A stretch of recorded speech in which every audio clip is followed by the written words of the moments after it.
Alexander the Great, the conquest that never paused. He did not inherit peace, he inherited enemies. 356 BC.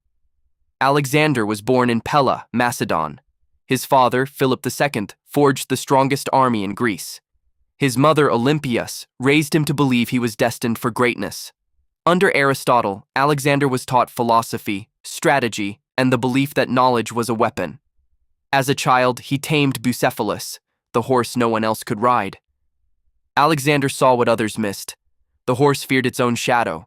From that moment, power followed perception. 336 BC.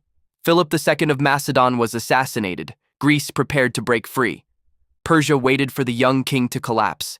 Alexander was 20. He moved immediately. Rivals were eliminated. Rebellion in Greece was crushed. Thebes resisted and was destroyed as a warning. The message was simple: submit or be erased. 334 BC. Alexander crossed the Hellespont into Asia Minor. Before marching east, he faced the Gordian knot. It was said whoever untied it would rule Asia. Alexander did not untie it. He cut it. The campaign began the same way it would continue, without hesitation. At the Granicus River, Persian satraps tried to stop him. Alexander struck directly at their leadership. Command collapsed. Persia lost its western shield in a single day. 333 BC. At Issus, Alexander met King Darius III. Persia brought overwhelming numbers. Alexander answered with speed and precision. He drove straight for the center. The Persian line broke. Darius fled. The myth of Persian invincibility ended there. Fear moved faster than armies. Cities surrendered without resistance. Those that refused were crushed. 332 BC. Tyre resisted. Protected by the sea, it believed itself untouchable. Alexander built a causeway through the water. After 7 months of siege, Tyre fell. Coastal resistance across the Mediterranean collapsed. Egypt submitted. Alexander entered without a major battle. He was crowned pharaoh. He founded Alexandria. Persia lost Egypt without ever recovering it. 331 BC. At Gaugamela, Persia gathered its remaining strength. This was the final stand. Alexander used the hammer and anvil. His cavalry shattered the center. The imperial line collapsed.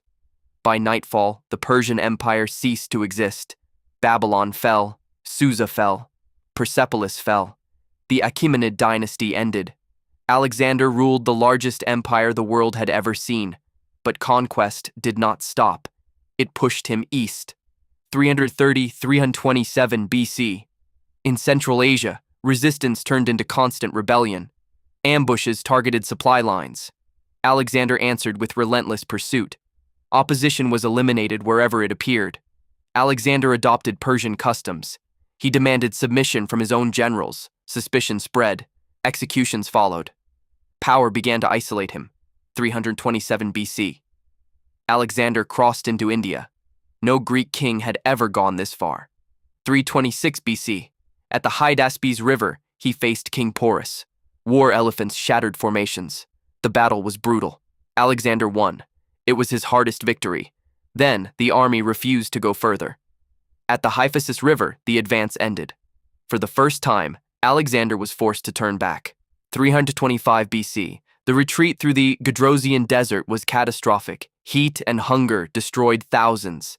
The empire survived. The army was permanently damaged. Alexander returned to Babylon to rule. He merged Macedonian and Persian elites. He demanded absolute loyalty. Suspicion hardened into paranoia. Executions followed. The empire began to fracture from within. 323 BC.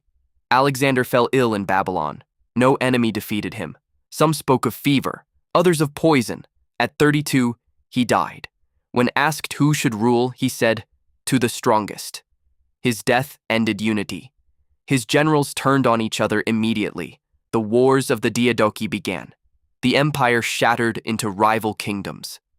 Alexander ruled for 13 years. He reshaped 3 continents. His empire vanished. His name did not. History still measures conquest by how close others come to him.